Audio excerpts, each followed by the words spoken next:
Hello everybody and woo! Welcome back to FDE. We got another. Yes! Oh my gosh, I am so excited about this. Racing is awesome. That's all I can say. Oh my goodness, when there are lows as you've seen, but when there are highs, ooh baby, are there highs. And this was a week for it. It was unbelievable. You know, coming off of last week where we had a big group of racers with us, finishing in the top 5 was just an unbelievable experience. And then to come back the next following week and have things even more figured out, getting faster every week is just, it's unbelievable beyond belief. And to pull out a first place win, interestingly enough, this week we had 3 extra carters. We had new carters. So that even added to the extra glory. This was a really kind of a step forward.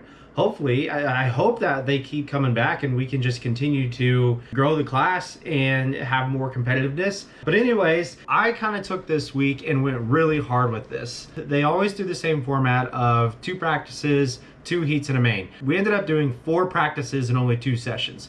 And here's the reason why. So in the first practice, I put back on my old tires, and the reason is because I honestly just wanted to save the new tires for when the big events come around, and for good reason. I mean, the tires are not cheap, they go quick, and I would like to just keep as much life in them as I can. So I threw back on the old tires, the Balder tires that weren't really an issue, but up to now, I mean, they're getting pretty bald, I'm not gonna lie. So either way, went out for the first practice and set the tire pressures to what I wanted to try with, and ran some laps, felt great, come back in, did some tire adjustments as far as air pressure goes, just to see what it would do, again, because that's what we do here, is do nothing but test. Went back out, and by the time that I got back on my second session, I came back, loaded up, and I took it into the tech barn. And I talked to the tech guy and said, hey, look, are you okay with this? I know these tires are getting on the bald side. I do have a newer set with me that I can run, but I would like to save those for the big events when they come around. And he straight up told me, he was being honest, he said, you know what? That's fine. If you want to run them heat 1 and heat 2 with those tires, that's fine, but you will run your better tires, or I will not allow these tires to be ran in the feature without disqualifying you. I mean, he didn't say that meanly, but basically what he was saying is, yeah, run them, but in the feature, if you don't run your new tires, I'm sorry, man, but I gotta DQ you. They don't meet minimum spec. So that was understood. I get it. So instantly raced back to the pits, got the other tires out. The other tires were not sized correctly. You know, when you take your tires off, if you don't work with them, they're gonna go a certain direction with sizes. So right out of the gate, I'm sitting there, Jaylee's helping out, everybody's helping out. We are airing the tires up, letting air pressures out, just trying to get them to size in what little amount of time that we have before the second practice session comes up. We let the sun bake on them, do what it does, slap them back on the cart, take it back out for another set of practice. Except this time, the stagger on the tires, because of their sizes, were not where I wanted them to be. And as a matter of fact, I ended up running reverse offset on the tires because I wanted to see if I could bring that stagger back to where I wanted it to be.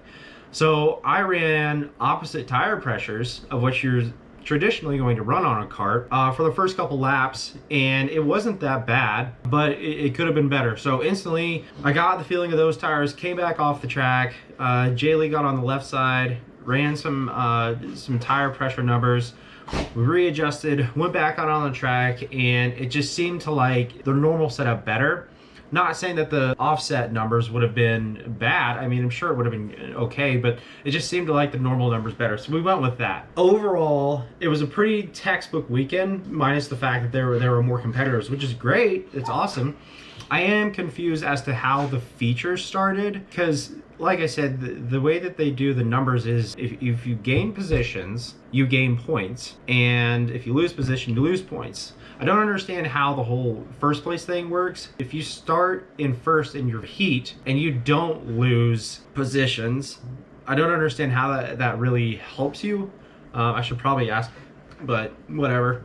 Either way, I don't understand how I ended up being second in the feature. But either way, it didn't matter. It came out, everything was perfectly good. So it was a great weekend. It was good to have more competitors out there. People were definitely going. We didn't have as many problems as normally. But overall, just a great weekend. I'm so excited to bring home another feature win. I also got to give a shout out to everybody that helps out. Jaylee helps out every week. Every time we race, she is there helping out, trying to learn, trying to do tires, trying to clean, trying to swap gears, anything and everything she can help out with. And then Spencer comes out and he helps out in any way that he can, whether it be pushing carts or anything, even just the support team that comes out. That's honestly what in my opinion makes it worth it. I could get last every week and not care.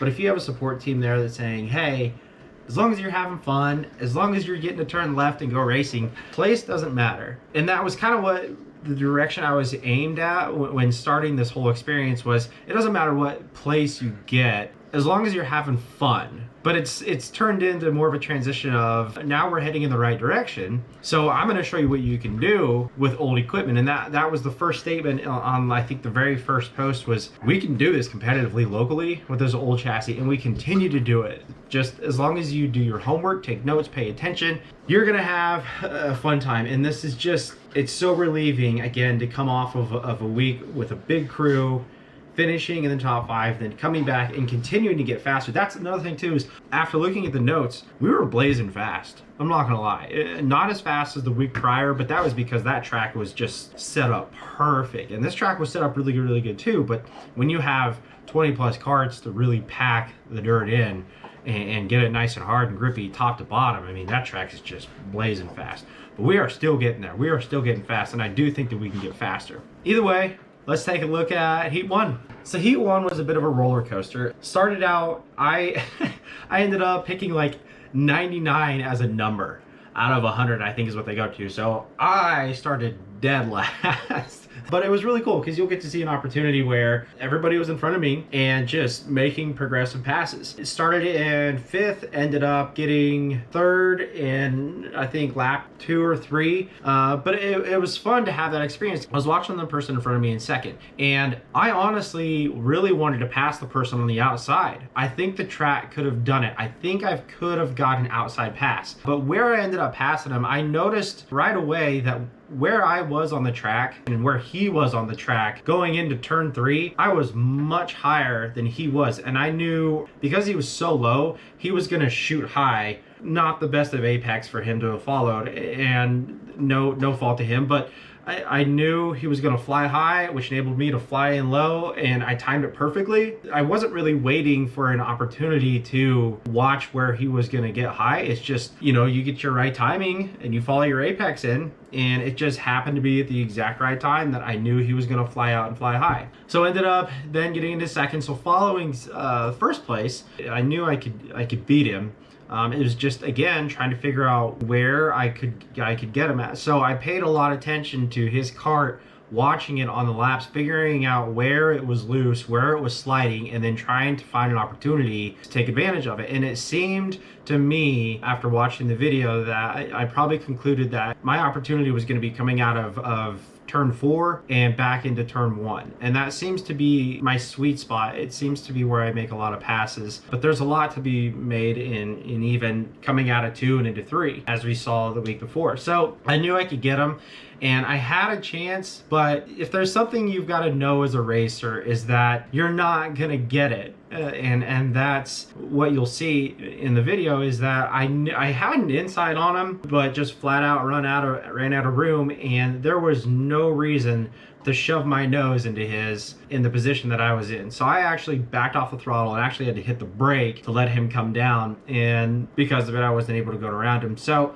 I could have had him easily. I knew where I could have taken over, but I didn't. And then like the 2nd to last lap, I must have either come out too high in turn 2. When I dove back in, it's one of those things where, again, if you watch how I realized that I didn't have the position, yes, I could have forced my way in there, but doing that causes problems. And if you don't have the exact right location where you're at, you as a driver need to realize, this is not where I want to be. This is not the spot. I'm going to get him on the next lap. And so as you'll see on the heat, I saw that with the person in front of me, backed off, and went back at him.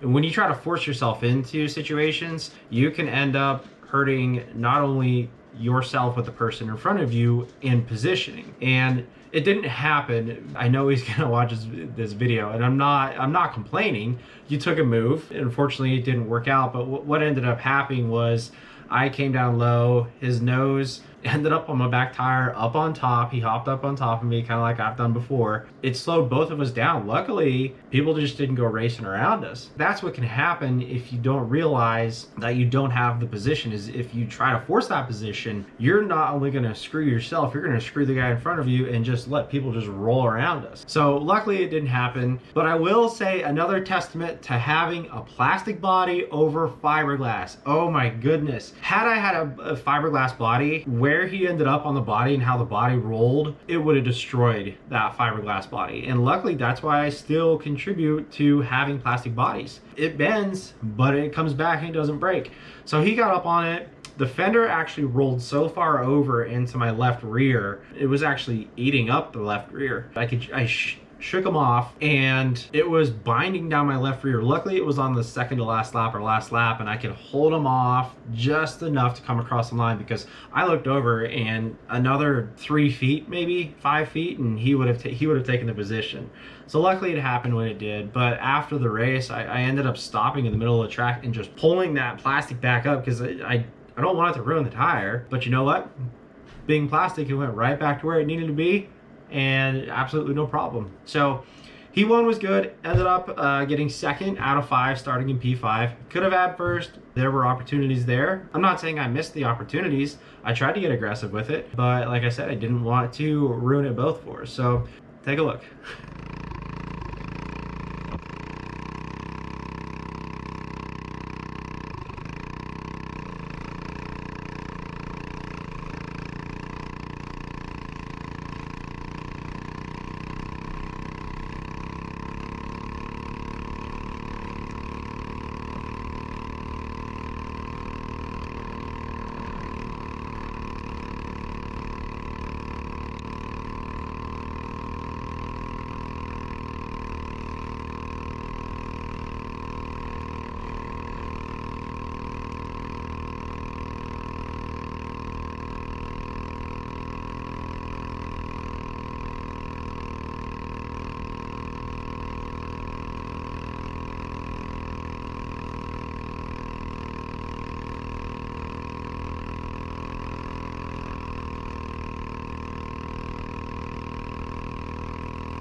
So heat 2, really nothing crazy about it besides the fact, I had an inverted field. So if you started last, then you invert start first. All I had to do, and I knew I was fast, was just try to maintain how fast I was and just hold everybody off. And I was able to do it. I did notice that coming out of turn 2 that there were starting to be some potholes that were forming. It's hard to see it on the footage, but when you see it in person, I'm like, I remember coming around turn 2 every time and just kind of like clinching up a little bit. Like there was a space that your cart would fit through, and then anything up of that, you just start running into the potholes. And there were some decent ones, some ones that I would not want to be running through. So I remember coming out of turn 2 every time, just kind of like, oh gosh, and just coming around and just, oh geez, just making sure that I tried to squeeze that cart right through. And there were a couple laps where I got a little loose or I didn't hit the apex right. Instead of hitting the big pothole, I was just like, nope, I'm going around that pothole. So nothing too crazy about Heat 2. It was pretty textbook, just trying to hold everybody off. And yeah, take a look.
So for the feature race, like I said, I was a little confused as to the starting lineup as I ended up second to start. I mean, I know if I'd have gotten that first place finish in Heat 1, definitely would have started first. But either way, I knew I was going to have to try to get him on the outside right out of the gate, or in my opinion, try to get the jump on him when the green flag dropped. And luckily, I was able to get the jump on him when the green flag dropped down to the line on the low side and just ride it out from there. So I knew I was fast. I kept watching the Micron coming around every lap, making sure that I knew that I was being consistent. And if you look at the numbers, I was pretty consistent with being fast. Every once in a while, there'd be maybe 400ths off or something like that, but overall pretty consistent. Without having the ability to see where people are at, the only thing I can think to myself is that somebody's on my tail. Somebody is riding me. And I just kept telling myself, I kept screaming in the helmet, come on, man, keep it up. Just continue with your lines. Like, just reminding myself, staying in the game, staying focused that, you know, you can do this. You might hear it in the video a little bit, but I'm just like constantly yelling at myself, telling myself, just keep it up, stay focused, just go. It was a fast night, I gotta say. So looking at the Micron numbers and then looking at the actual my laps numbers, Micron said that my fastest lap of the night was 12:06. And then looking at the my laps timing, it was at a 12.009. So I was 9 thousandths off of an 11-second lap. And to me, that is mind-boggling, because the way that last week worked, you know, we were down in the 11.6 to 11.9s. But we had people behind us helping us push if we made any kind of little mistake. So if you came out of a turn not perfect and just slid a little bit, there was still somebody behind you that would bump you and get you right back up to speed where you needed to be. So that's why in those situations, people can be fast. But in a situation where you're out there by yourself pulling off those kind of numbers, I'm very proud to say that I was able to do that. But to see it consecutively and consistently is even better. The GoPro footage, I mean, it's just me the whole time. Luckily, I've got a perspective view, so I'm going to have that included so you can see the race from the perspective side. There was kind of an interesting thing towards the end. I guess there was a paraglider that was hovering around the track, and on like the last lap, he just like dove in to the track as if he looked like he was gonna land. Like, you'll see in the footage. I don't know what he was doing, but I guess he wanted to be a part of the race. Either way, he dove in, you'll see, and I didn't see any of it. And, you know, I'm paying attention to the track, paying attention to the race, and everybody came off and like, oh, did you see the paraglider? I'm like, I have no idea. I have no idea what you're talking about. I was just focused on the race. So it's pretty neat to get that on the footage, not on the GoPro stuff, on the perspective view. But what an amazing weekend, and to come away with that first place finish with 3 additional people in your class is awesome.